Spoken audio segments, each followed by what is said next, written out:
9 news देख रहे हैं आप। आपके साथ मैं हूं मानसी जायसवाल। जैसा कि आप सभी जानते हैं कि आम आदमी पार्टी पर ईडी का शिकंजा कसता हुआ नजर आ रहा है। मनीष सिसोदिया के बाद अरविंद केजरीवाल पर गिरफ्तारी की तलवार जो है वो लटकी हुई नजर आ रही है। लगातार ये आरोप लगाए जा रहे हैं कि अरविंद केजरीवाल भी गिरफ्तार हो सकते हैं। जिस तरीके से मनीष सिसोदिया पर जो तलवार है वो लटकी हुई है, ईडी का शिकंजा पूरी तरीके से कसता हुआ नजर आ रहा है। और अब राघव चड्ढा ने, जो राज्यसभा सदस्य हैं, उन्होंने भारतीय जनता पार्टी पर यह आरोप लगाया है कि ईडी का इस्तेमाल किया जा रहा है, विपक्षी पार्टियों को दबाने के लिए दुरुपयोग किया जा रहा है ईडी का।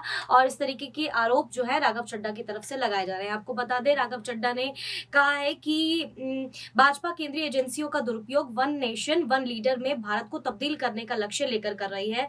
मनीष सिसोदिया का एकमात्र यही अपराध है कि मुख्यमंत्री अरविंद केजरीवाल का वो साथ नहीं छोड़ रहे हैं। यह आरोप जो है वो राघव चड्ढा की तरफ से भारतीय जनता पार्टी पर लगाए जा रहे हैं। उनका साफ तौर पर कहना है कि मुख्यमंत्री अरविंद केजरीवाल का साथ मनीष सिसोदिया छोड़ नहीं रहे हैं, इसी वजह से जो है उन पर ईडी का शिकंजा कसता हुआ नजर आ रहा है। सत्येंद्र जैन में भी के मामले में भी यही हुआ था। सत्येंद्र जैन के ऊपर जब गिरफ्तारी की तलवार लटकी थी, जब उनको जेल हुई थी, तो ये इसी तरीके के आरोप लगाए गए। जब कहा गया कि सत्येंद्र जैन जो है को कहा गया था कि आम आदमी पार्टी छोड़ दे, लेकिन आम आदमी पार्टी का साथ उन्होंने नहीं छोड़ा, जिसके बाद जो है वो लगातार ये कोशिश करते रहे कि भारतीय जनता पार्टी ईडी का शिकंजा उन दोनों ही बड़े नेताओं पर लगा दे, ताकि आम आदमी पार्टी को पूरी तरीके से तोड़ा जा सके। तो इस तरीके की कोशिश लगातार आम आदमी पार्टी के लिए की जा रही है। भारतीय जनता पार्टी की तरफ से इस तरीके के आरोप भी लगाए जा रहे हैं। राघव चड्ढा ने क्या कुछ कहा है, आप इस रिपोर्ट में देखिए। शुरू कर दें।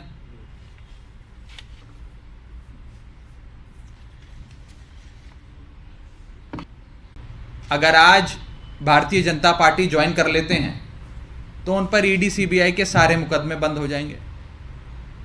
तृणमूल कांग्रेस के अभिषेक बैनर्जी अगर अपनी पार्टी छोड़कर भारतीय जनता पार्टी ज्वाइन कर लेते हैं तो उन पर सारे मुकदमे जो चल रहे हैं ईडी सीबीआई के, वो सारे बंद हो जाएंगे। संजय राउत अगर शिवसेना छोड़कर भारतीय जनता पार्टी ज्वाइन कर लेते हैं तो उन पर सीबीआई और ईडी के तमाम मुकदमे बंद हो जाएंगे।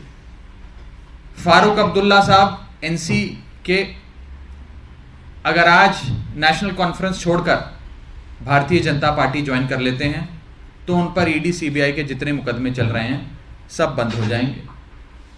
कर्नाटक के कांग्रेस के नेता डीके शिव कुमार अगर आज कांग्रेस पार्टी छोड़कर भारतीय जनता पार्टी ज्वाइन कर लेते हैं तो ईडी सीबीआई के जितने मुकदमे उन पर चल रहे हैं वो बंद हो जाएंगे। के कविता टीआरएस पार्टी की नेता अगर आज टीआरएस छोड़कर भारतीय जनता पार्टी ज्वाइन कर लेती हैं तो उन पर ईडी सीबीआई के जितने मुकदमे चल रहे हैं वो बंद हो जाएंगे। तेजस्वी यादव अगर आज आरजेडी छोड़कर भारतीय जनता पार्टी में शामिल हो जाते हैं तो उन पर भी ईडी सीबीआई के जितने मुकदमे चल रहे हैं वो बंद हो जाएंगे। और ये एक लंबी फहरिस्त है, एक बहुत लंबी लिस्ट है विपक्ष के उन नेताओं पे जिन पर ईडी सीबीआई के मुकदमे एक राजनीतिक साजिश के तहत दर्ज किए गए। अगर ये सारे नेता आज अपनी पार्टी छोड़कर भारतीय जनता पार्टी में शामिल होने के लिए, बीजेपी की सदस्यता ग्रहण करने के लिए मान जाएं तो इन पर जितने मुकदमे चल रहे हैं ईडी सीबीआई के वो सारे बंद हो जाएंगे। ये देश की सच्चाई है। मैं आपको ये बताना चाहूँगा कि कितने ऐसे नेता हैं, इसकी भी बड़ी लंबी लिस्ट है, जो जब अपनी अपनी पॉलिटिकल पार्टीज में थे, गैर भाजपा राजनीतिक दल का हिस्सा थे, तो उन पर भ्रष्टाचार के आरोप लगे, गंभीर आरोप लगे, सीबीईडीआई ने मुकदमे दर्ज कर दिए। और जैसे ही उन्होंने अपनी पार्टी छोड़कर ईडी ज्वाइन कर ली, बीजेपी ज्वाइन कर ली, ईडी और सीबीआई के तमाम मुकदमे उन पर जो चल रहे थे वो बंद हो गए। मैं आपको एग्जांपल्स देता हूं। हेमंत बिस्व शर्मा, जिन्हें नॉर्थ ईस्ट का अमित शाह कहा जाता है, बड़े राजनीतिक रणनीतिकार माने जाते हैं, इन पर गंभीर आरोप लगे थे भ्रष्टाचार के। एजेंसियों ने जांच शुरू कर दी। इन्होंने कांग्रेस पार्टी छोड़कर बीजेपी ज्वाइन कर ली, सारी जांचें बंद हो गई। शुभेंदु अधिकारी बंगाल में हुए कथाकथित शारदा चिटफंड घोटाले के प्राइम अक्यूज कहे जाते थे, मुख्य अभियुक्त कहे जाते थे। उन्होंने ममता बनर्जी की पार्टी छोड़ दी, तृणमूल कांग्रेस का दामन छोड़कर बीजेपी का दामन थाम लिया। सारी जांचें उनके खिलाफ बंद हो गई। Z+ सिक्योरिटी अलग से उन्हें रिटर्न गिफ्ट के तौर पे बीजेपी ने दे दी। नारायण राणे महाराष्ट्र के दिग्गज नेता हुआ करते थे, बड़े बड़े पदों पे रहे, बड़े मंत्री के तौर पे भी रहे। उन पर भ्रष्टाचार के कई मुकदमे दर्ज हुए। CBI, ED तमाम एजेंसियों ने जांच शुरू कर दी। उन्होंने अपनी पार्टी छोड़कर भारतीय जनता पार्टी ज्वाइन कर ली। उन पर तमाम मुकदमे जो चल रहे थे वो सारे बंद हो गए। और ये एक लंबी लिस्ट है, ये लिस्ट खत्म नहीं होती है। मुकुल रॉय बंगाल के नेता थे, ममता बनर्जी की पार्टी में थे। उन्होंने तृणमूल कांग्रेस छोड़कर भारतीय जनता पार्टी ज्वाइन कर ली। उन पर तमाम मुकदमे जो चल रहे थे वो बंद हो गए। इसी तरह अगर आज मनीष सिसोदिया जी, सत्येंद्र जैन जी, तेजस्वी यादव, संजय राउत, फारूक अब्दुल्ला, के कविता, ये तमाम नेता अगर अपनी अपनी पार्टियां छोड़कर भारतीय जनता पार्टी में शामिल हो जाते हैं तो इन पर जितने मुकदमे चल रहे हैं, इनकम टैक्स के हों, पुलिस के हों, CBI के हों, ED के हों, वो तमाम मुकदमे बंद हो जाएंगे। भारतीय जनता पार्टी एक ऐसी वॉशिंग मशीन है जो बिना डिटर्जेंट पाउडर के ही दमदार सफाई देती है। एक तरफ से कथाकथित भ्रष्टाचारी डालो और दूसरी तरफ से क्लीन चिट निकलती है। यह बीजेपी आज एक वॉशिंग मशीन बन गई है। एक तरफ मनीष सिसोदिया जी का उदाहरण है, जिन पर अगस्त 2022 में CBI, ED ने मुकदमे दर्ज करे।